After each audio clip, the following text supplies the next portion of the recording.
most of the stuff I talk about. But when I approach a story, I try to find as much evidence as I can to support it, and I also want to find the other side, so that what we're left with is some truth. And not all stories can be fully debunked. And I've had my mind flipped a couple of times. Crop circles, hollow moons, some really crazy shit have flipped me around. Crop circles is a weird one. So weird. It's a weird one because when I first saw them, I'm like, what is that? And then I saw that these guys were doing them with boards and string. I was like, oh, it's just people being silly.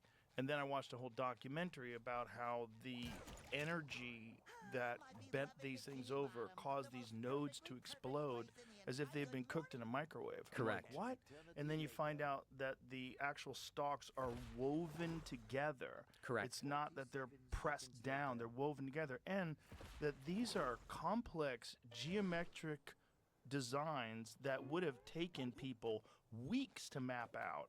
And there's no footprints leading up to it. There's no roads, no machinery, no evidence of any use of any kind of machinery. And these things appear like that. Like people have flown over an area and then flown back an hour or two later, and there's immense football field size, perfect geometry that no one can explain how it was created. Correct. So the nodes in the stalks, a node is like a knuckle on your fingers. So those are there for phototropism, to bend toward light. So what you're talking about is these things are bent over. They're bent over at right angles. It can only be done with high energy. But also around these crop circles, they're finding microscopic metallic spheroids in around the circles. And that's not a conspiracy theory. They're finding them. And there are these magnetic fields around the circles. And you can see videos online of people going into these crop circles and their hands start to get red. Things are happening to them. So I went into crop circles thinking it was all guys with boards. Mm-hmm. But then when you watch people with boards making a crop circle, it's a mess. They can't do this. And you cannot bend the nodes of reeds and weave them together in a perfect... You can't do it. So that was, as I'm doing the research, I'm like, all right, 99% of them are fake, but there's this 1% that I cannot explain. The famous video where you see the orbs circling around the field in England and then the crop circle slowly starts to emerge, has that been debunked? Semi. It's controversial because the guy released that video, I don't know his name offhand, allegedly went to a visual effects house. Oh, boy. And released it. But they somehow put that thing together in a matter of hours, which is suspicious. So in my episode on it, I said, all right, here's what the skeptics say. But, in the 1990s, to do that kind of VFX work, because it looks real. Mm-hmm. I don't know. To me, I'm on the fence about it. It's very convenient that they got the footage. It is. It is. Operation Blackbird was a famous operation in 1990 to try and capture the footage live by a great researcher named Colin Andrews. And, he's the guy that does the books on crop circles, right? Yes. Yeah, he's all in. He's all in, and he got a lot of support for Blackbird. And not only did nothing happen, he was totally embarrassed by it. And it was all like streaming live, and a lot of people were involved. He's embarrassed. We find out later that while they're waiting for the circles to happen, just a few miles away, there's a top secret military operation doing whatever they're doing. He doesn't know why. And then he gets a knock on the door from someone, Men in Black, whoever it is, that first offers him money to stop his work, then threatens him with whatever, threatens his family. And he doesn't know who this guy is. They go back and look at the tapes, and he sees the guy in the background of one of the TV crews. So the theory is some type of intelligence was embedded into Blackbird, made to discredit him, and that was kind of the end of Colin Andrews, because he was a legit researcher at that point. Now he's fringe, and now he's pseudoscience. But I get into that in the episode. That was something I discovered that I never knew, that there was intelligence involved. I didn't know that there was a military op, which is confirmed. It's wild. So do you think they discredited him on purpose? Yes. Interesting. To make the crop circle thing look foolish. But what is the crop circle thing? What is out of the believers, what is the best theory?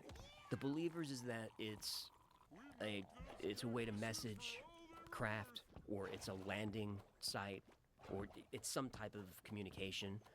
But why would they do it in wheat fields? I don't know. It doesn't make sense to me. If you have the technology, just, Yeah. pick up the phone. There's better ways than just mowing wheat down. But I don't understand. Do you know the one about the Mandelbrot set? I've seen it. Yeah.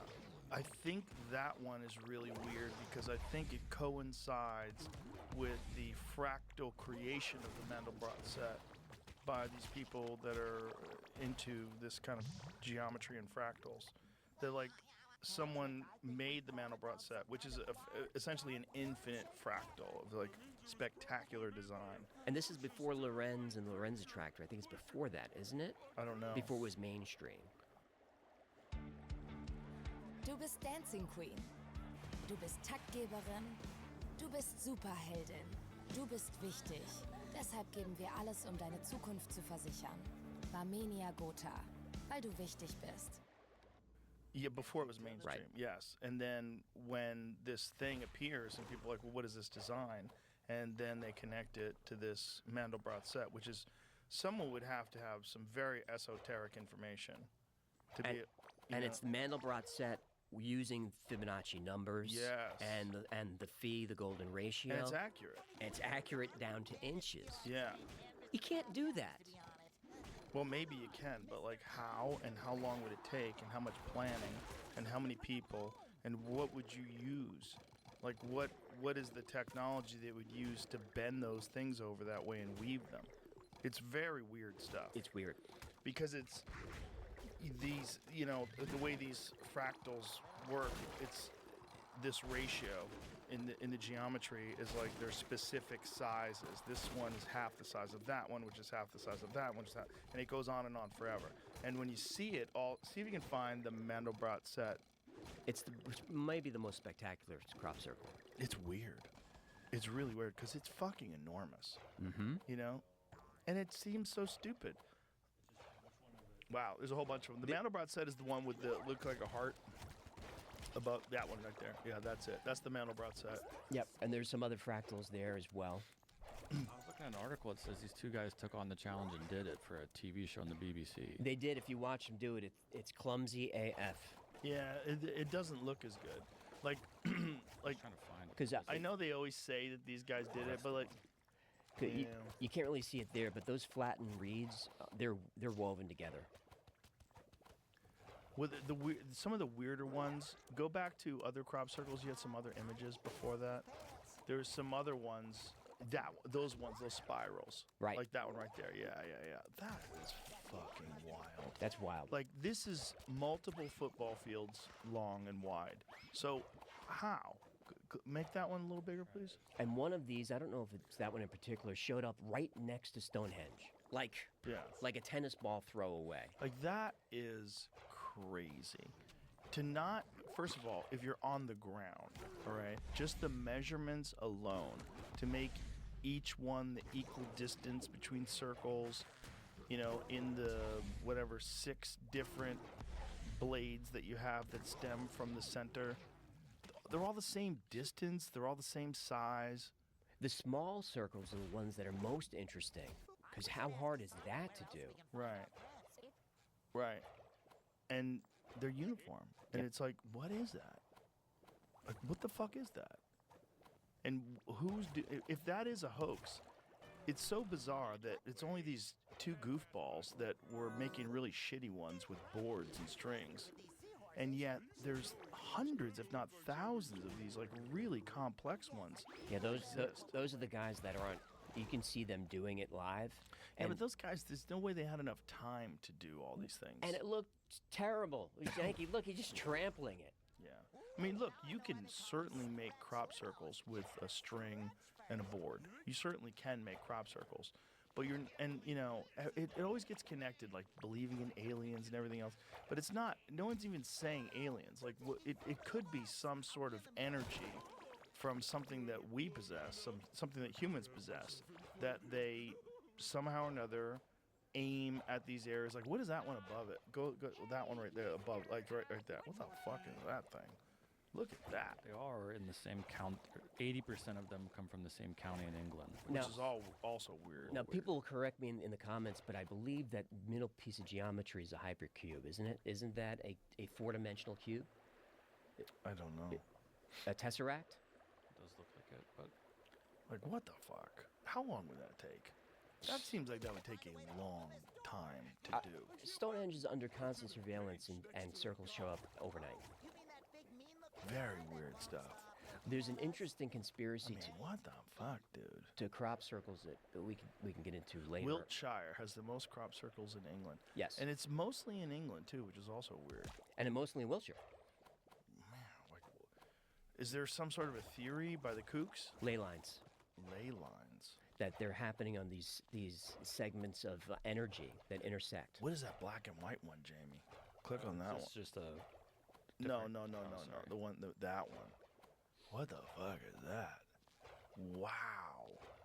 Wow, on That's a mountain. That could be in Crazy. sand, I think. 'Cause it looks like sand dunes. Is that what that is? Circle 16. That's crazy. I've never seen that one. It's wild. I mean, just the amount of time that it would take to do these things. So, ley lines. So this is the theory? That's the theory. Have you heard about ley lines? Kind of. It's this alleged grid of energy that circles the Earth, and almost like how magnetic fields work. And these energy lines have intersection points, and on these intersection points are things like Stonehenge, Giza. It's in snow on a mountain in France. Wow! Where are the Whoa. tracks in? What? Okay, what the fuck is that? So this is No footprints, no tracks. Footprints right here. yeah, but that Where? could be Right That here. could be the people that discovered it. Right. though. Oh, this is the guy that did it, though. Oh, the They're guy- not- oh, yeah, it's guy- an artist an that eye- did this. the This guy isn't. actually These aren't did crop it. circles. This is an artist doing it. Oh, That's I kind of see. what I was trying to say. Fucking incredible. An artist did that? Yeah, it has the guy's name on that first picture we had here. Amazing. Simon Beck. So the artist angle is a conspiracy angle. There's a man named John Lundberg, who was part of a group called CircleMakers.org, which was an art project and also a sociology experiment. He would make fake crop circles to see how people would react. Years later, Lundberg and some associates created a documentary called Mirage Men, which is an excellent documentary. And it's mostly about Richard Doty and his disinformation campaign on behalf of the Air Force to discredit the UFO community, drove Paul Benowitz nuts. Bill Moore, who's the guy who essentially brought Roswell out to the public. Bill Moore was taking payments and being fed information from Doty to muddy the waters in the UFO community. He finally came clean in '89, was booed off the stage at MUFON, and everything just unraveled. So it's all disinfo. They booed him off the stage? Because he finally said, "Look, I've been working with the government. A lot of the stuff I've been saying, they told me to say. Majestic 12, all this stuff was coming from Doty, and they didn't want to hear it. They didn't want to. And his career was basically over that day. Wow. Bill Moore. There was no Roswell story before his book, and that was Doty. So the documentary about Doty was directed and put together by Lundberg and his associates. Lundberg was one of the original circle makers that would make these fake crop circles to see how people would react. I just thought it was an interesting connection. But it's interesting because clearly some people are making these. But, like, what was the origins of it? Because I'm sure you've seen that image from the newspaper of the devil with a scythe. You know what I mean? And they're talking about crop circles, like, back in, like, the 17 and 1800s. 1678. Yeah, 1600s. Wow. First crop circle ever reported was in 1678. According to the story, farmer and crop mower were arguing about the cost of harvesting the farmer's oat field. The farmer was furious at the mower's price and stormed off, swearing that the devil himself should harvest the crop. That night, a dazzling light lit up the oat field, and in the morning, the farmer discovered perfectly round circles in his crops. He was so frightened by the circles, which he thought could only have been so neatly mowed by the devil or some infernal spirit, that he abandoned any attempt to harvest the field. That's a little sketchy. You're scared of circles? Come on, pussy. Really though? If there were crop circles in my backyard, I would be a little nervous. I would be curious. It's not terrifying, right? They're not something that would scare me away from harvesting my crop. No, I'm more afraid of the government than I am of Yeah. that stuff. Crop circles don't seem to be killing anybody. No. But it's like, what is so ley lines. So these things are to differentiate areas so they could see them from the sky. Is that the idea? The ley lines are the energy lines. Whatever a mystical energy. It's not a scientific energy. And where the lines intersect is where you see sites like Machu Picchu, Giza, Stonehenge, all these ancient sites. There's the ley lines. Oh. But ley lines is, it's semi-debunkable because if you connect enough lines, you're gonna find patterns. You're gonna find Right. geometry. Right. You go looking for it. Right. Yeah. Just very weird stuff.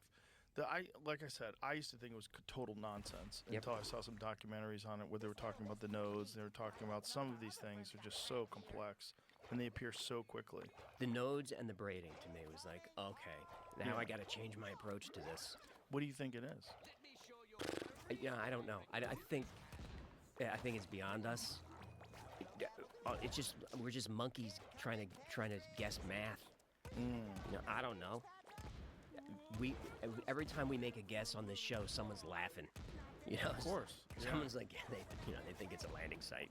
Well, it's one of those subjects that if you even entertain it, you're almost immediately a fool, which I'm super comfortable with being a fool. I entertain a lot of foolish ideas. But that one is particularly foolish because people will always point to those guys with boards. And I'm like, not so fast. Yeah, those guys with boards definitely made some circles. But there's some of them that are really spectacular. They are. And it just doesn't. And when you factor in the nodes, you factor in the weaving, and then these incredible geometric shapes, like how are you even mapping that? Like how are you doing that? How many people are involved? How long does it take? It would take people so long. It would never be that accurate. Yeah. With ropes and boards, I just don't see it. Right, but like it leaves you with this weird mystery. Just like what is this? I wish I knew. It's just one of those things that like it's almost like the universe is laughing at us. Every now and then it just shows you something that's like so goofy that you have to go, well, what is real? It was a hoax, but a great crop circle was the Arecibo response. Do you know that one? Yes. That was a great one. Yeah. We sent the Arecibo message out that had all the symbols on it. And it sent it back with like a half alien face. Right, and it showed where in their solar system they lived, what their DNA was like. It was a great one. Who did that one? I don't know who did. I don't know if it was Circle Makers. I don't know who it was, but it was a hoax. But it was like a really well thought out one. Well, that one kind of looks like a hoax. Like it's so on the nose. You have a alien face in the crop circle. Wasn't that different than the Arecibo response? Is it? I forget. Wichtig ist, dass man ihn alle 20 Minuten arrosiert, damit nicht austrocknet. This don't taste all right.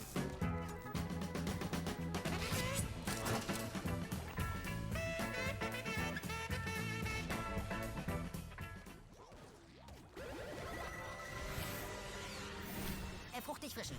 Jetzt neu auch mit Strawberry Kiwi. I think they were related. I'm not sure though. The response Yes. I thought was so cool. I thought the Arecibo response was aligned with that UFO thing, the alien face. See if you can find the crop circle that says it, Jamie. You could be right. As soon as you see the alien face, you're out. I think the Arecibo response is next to there it is above that, Jamie. You just had it. If you scroll, go to the top, right there. Bam. Okay, so that's different. That's different, but there's It says Arecibo is the It's answer. an album cover for someone on Apple. Right, but the crop circle's a real crop circle. That somebody actually made that. right, thing. and that's a message in that circle. That Right. spiral is a message. Look at that one to the right. There's the Arecibo response down there with the humanoid face. Yes, that's it. That's it. Very weird. So that's a hoax. That's a hoax, but boy, it's a good one. It's a fucking great one. Go back a couple of posts. Yeah, right there. That one on the right-hand side. That's crazy. It's the small circles that get me. Oh, it's fucking... If it is a hoax, it's amazing. That is just so weird. But again, it's like one of those, like, it doesn't... It's not satisfying. No, it's not. You know, there's not like... It just... At the end of it, you're just like, I don't know. That's why the worst question is, what do you think it is? It's like, ugh. Right. I was hoping you had something stupid. No, I don't know, man. Yeah, I don't know either. But I do know that I want to believe, which is always the problem with me with all these things. You know, I want to believe the bases in Antarctica. I want to believe that there's pyramids up there, all that stuff. Yeah, and when you find out something's debunked, how do you feel? Oh, you know. Are you okay? Yeah. I mean, disappointed, but... But there's a party that goes, yeah, that's probably right. Well, I think most of them are bullshit. I Yep. think, like, most UFO sightings are bullshit. Most UFO sightings are probably people seeing experimental military aircraft and things along those lines. Satellites, that's a big one. Like those, the Starlink ones, just fly across the night sky. And people Yep. are like, oh my God, it's an alien. It's not an alien. You can see him with Just your a naked eye. satellite, Mhm. Yeah. But if you didn't know what it was, it looks like a fleet It of does. ships flying across the sky. And the way that they alternate lights, it looks like there's an intelligence to it. Right. Yeah. Yeah. I've never seen anything myself. Have you? No. Gino has. What did he say? Gino saw it, and I think maybe Jeremiah said he saw the same thing. Gino saw a giant orb of light over the Pacific Ocean, and he watched it for a long time. And I said, "Where's the photo of it?" And he said, "I was so in awe, I didn't even think to get out my phone." It's like, man, but that's a common thing you hear. Right. Is you're just so in awe, you don't think I gotta Right. selfie this. Right. You probably, if you actually saw something, there's a high probability that you'd be so freaked out, you'd be just in the moment, like, what? Yep. And Gino's legit. He's not Not bullshit. a bullshit artist. Yeah. No, I've talked to Dave Foley had a sighting. He saw something. that blew Gino him talked to away. David about they saw the same thing. Yeah. Well, there's always the question of like what's going on off the coast, and I'm sure you're aware of this one. We actually talked about it the other day, but we never found it. There's a structure that's off of Malibu in the deep water that was available on Google Maps. Was a structure. And now it's blurred out. Yep. But it looked like there's openings in it. There's a top that's flat. It looks like Looks like a base. a base. Looks like a base. Yeah. You know, if Now it doesn't. now it just looks like blurry water. Yeah, like why does it look different now? Like what's going on? With a gun to my head, all the weird stuff is in the ocean. It's not from another planet. Really? Nah, I don't know. Who knows? But it makes a lot more sense that the stuff we're seeing, it's the best place to hide is just deep water. So not from another planet originally? Like maybe originally, and that's where they make their base? It's hard for me to square how to travel great distances. It's hard for me to square that. You know, I know that we've got the Albuquerque drive and warp drive and all these theoretical things about compressing space-time and all of that. I get it. But it's hard for me to think that that's solvable.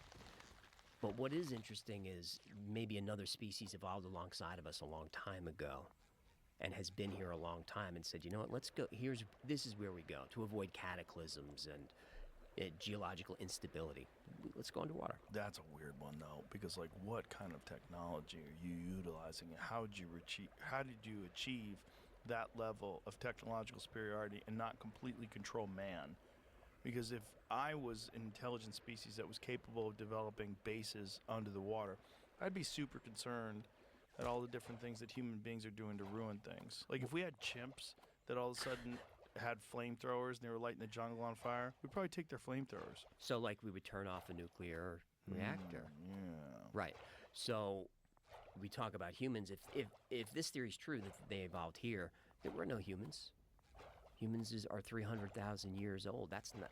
It would take whatever species a lot longer than that to evolve to this technological level. And we've seen the craft just zip into water with no displacement. Right. You know, where are they going? And there are unnamed whistleblowers, you know, not in the sources, that say there's a base near the Bermuda Triangle. The Navy knows about it. They know not to get close. It moves around a little bit. I'm going to do an episode on it soon because it's just too good not to. Corroborated by another biologist who said he worked with the retrieval team, and yes, there's stuff. And what this base does is it from raw materials creates craft to go on specific missions. So there's always the question, you know, why is there a saucer? Why does it look like a pyramid? Why is it this? It's because they're custom built for a mission. And there's an AI and a species down there, and they say, all right, we're going to go survey Mount Hayes in Alaska. Super fascinating place. So we only need a scanning gear, some propulsion, and we just build it. It fits in an orb, send it out, does its thing, comes back, and then it gets broken down to its parts. And then another mission, build it. It's going to be a triangle. It's going to be this or that. Does its mission, comes back. To me, that makes good sense. A good way to do that, a good way to conserve resources, not have to go out and get stuff. I like the theory. It's a fun theory. It's a fun theory. Yeah, it's a fun theory also that if you were creating bases here, like say if they're coming from somewhere else and they want to visit us, it would be far more logical to develop some sort of a base with resources and where you could observe things and they can exist there completely undetected, and then be able to go to wherever they're from back and forth. But when they're here on Earth, they would be undetected. Right. And the ocean is literally 70-something% of the Earth's surface. And we've mapped, I think, 2 or 3% of it. Yeah. It'd be a good place to hide in plain sight. That's what I would do. And to make things from raw materials, meaning like molecular level stuff, you're totally off grid. We don't need to strip mine. We got everything here. Right. And if you have something that's a transmedium vehicle, so it doesn't displace the water, it works on some sort of a warp drive or something. I think you have to get into interdimensionality then, and it gets a little wild.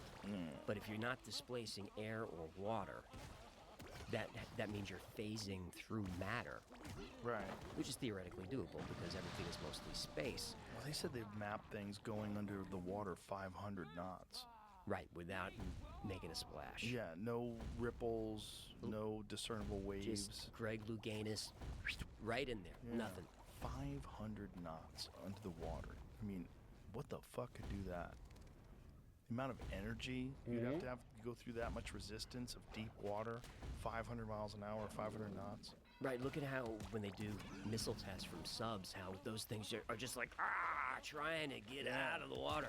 Yeah. And these things just go bloop. Yeah. And nothing. Well, that's the weird ones.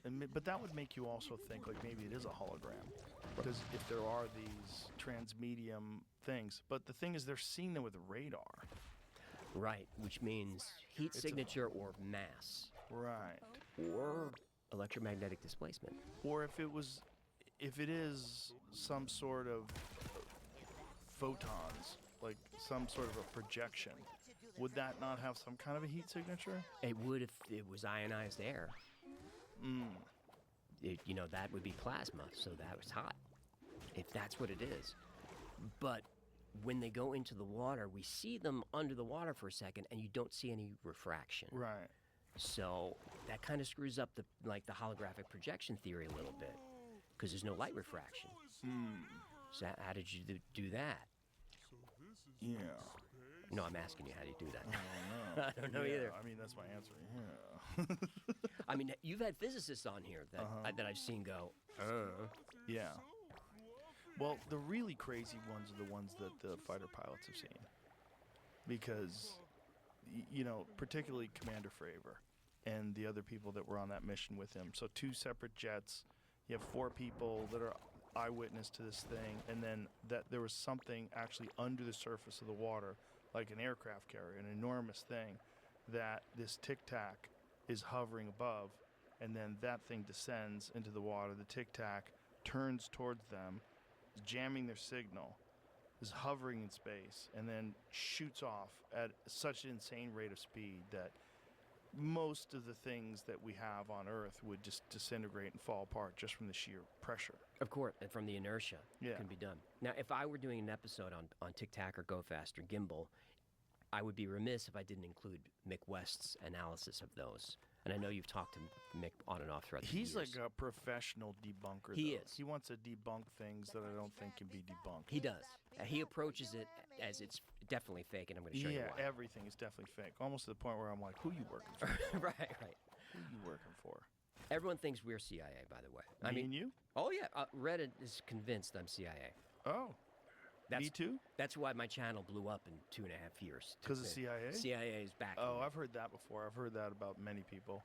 Like the reason why they got successful. I've heard that about me too. Yeah. Like go back to 2009 where I have 200 viewers. Like the CIA sucked back then. they weren't helping me at all. Dude, I remember just watching you in little squares on Ustream, just like the top of your head, Yeah. and Brian and Duncan. I mean, that's what Gino's like, you got to watch Joe Rogan's show on Ustream. I'm like, what are you talking about? He's a comic.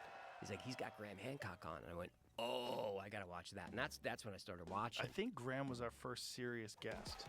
So it was Duncan and I, and we were in my house, and Graham flew from England. We ate pizza in my kitchen. It was the first time I got to meet him. I was so pumped because I'd read his book in the 90s. Same. Yeah, Fingerprints of the Gods, amazing book. From Art Bell is who told me about it. Yeah, I remember my wife was like, "You should read like real archaeology." I'm like, "No, this is fucking interesting shit." Is your wife a scientist or something? No. She's just a little more serious than me. Yeah. My wife, a little smarter than me. Same. But it's like I still to this day will pick up those books and read them, and it's like I do not think that modern archaeology has the full story, and I've seen the way they behave. I saw the way Flint Dibble behaved with Graham. They're gatekeepers. They don't want anyone to have any information that they don't have. So even in the face of very compelling information, they dismiss openly, quickly, without any consideration. They just want to dismiss it. And then they want to pretend that any archaeologist that presents any kind of information that fucks up the narrative isn't immediately attacked. And they are. Their careers are ruined. Whether you go back to Clovis first or in any of these different archaeologists that have proposed alternative theories of the human timeline, all of the conventional archaeologists, all the mainstream people attack them. Dismiss them. Randall Carlson, Robert Schoch, John Anthony Yeah. West. Mm-hmm. If I were advising Graham, I would have said, don't do that debate. Don't do it. There's no way to come off. You're not going to convince anybody, and you're just going to come off not looking great. And I've seen his response on his own site. And he's even said that was probably a mistake. He wasn't prepared enough. But you'll never be prepared enough for a professional debunker. You just won't be. They'll have too much. So I told him, don't go into the lion's den. Well, the problem was he wasn't being honest. Flint was not being honest about the information that we have, particularly about offshore shipwrecks. He was just not honest. Nope. You know, and the amount that they have discovered, not honest. And Graham didn't know that at the time. And also the timeline of like how old these are. When you get to 5,000, 6,000 years, there's no ship left. All you have is like the pottery and whatever's on the ground at the bottom. And if you're talking about 10,000 years, 15,000 years, who's to say that that's not completely covered by sediment by then? And it probably would be. Well, you know, I watched a little of Zayawas on here. That's all you need, just a little for that episode. You get it. I couldn't believe he's still doing it. I mean, maybe he was around when they actually built the things. I think that was probably the best advertisement for alternative archaeology you're ever going to get. When you see the guy that's the gatekeeper and how closed-minded he is. He didn't mention the capstones, the limestone facing from Tora. He didn't even talk about it. Well, also, this... Ghana Hotels stellt sich vor. Entspannte Hotelaufenthalte, so einzigartig wie du. Ghana Hotels by IHG. Just saying it was the national project, and that's how they were able to get 80-ton stones 500 miles away through the mountains on sleds. Like, come on. The Aslan stones are from 1,200 miles away. Yeah. You know, the Tora stones are, I don't know, 20, 30 miles away or whatever How they about were. those Lebanon stones at Baalbek? Baalbek, they can't. How many tons is that? You need a person standing on it to even see the size of it. You've never seen the Baalbek stone if you're listening. The thing is, it's like a skyscraper on its side, Yeah. and it's one solid piece. And it was moved there. Yes. See, pull up the Baalbek stones in Lebanon, because there's stuff that's above it that is like of a more recent time period, but it seems to have been put there on top of these older stones that are so big they don't make any sense. Like, that's just one of them that was quarried but not moved. But Right. the ones that are in place Go to the ones that like these ones, the ones that are above. So they're the lower stones and the ones above. You don't realize how big they are unless you can get a human being to stand next to them. But Right. they are preposterously big. Like there you go. Right. Like you. 15 feet high, 30, 40 feet long. I mean, they're showing in metric, so I'm confused. Incredible. Right. And who did it and when? When was that done? And then there's like Malta, like that stuff that they think Malta was constructed when the sea levels were much lower. So there was a way to make a path to there from Italy and from these other places Sure. because they found Neanderthal bones there and And that, so- allegedly giants built that. And Derinkuyu and all the hidden cities Mm-hmm. underneath Cappadocia and Turkey that they're finding are connected. Those are nuts. No one Those are knows who made nuts. them. No one knows who made them, and they can have thousands of people living underground. They can bring fresh water from the aquifers. They can bring fresh air and circulate it. They have defensive mechanisms with these giant stones, and nobody knows how they made them Yeah. And who? and why. Yeah. Great flood. Yeah, that's the theory, right? The theory, the Great Flood, and then the Younger Dryas impact theory destroyed the atmosphere where there was just like above the earth was like chaotic, and they sought refuge underground. I lean more toward the ice sheets melted from a solar event than an impact, but it certainly could be either. I mean, Well, it could be a combination of Could things be. because it's also they think there was more than one. The impact event happened. They know this based on core samples, iridium, the nanodiamonds that come from impacts. this is and- the Greenland impact.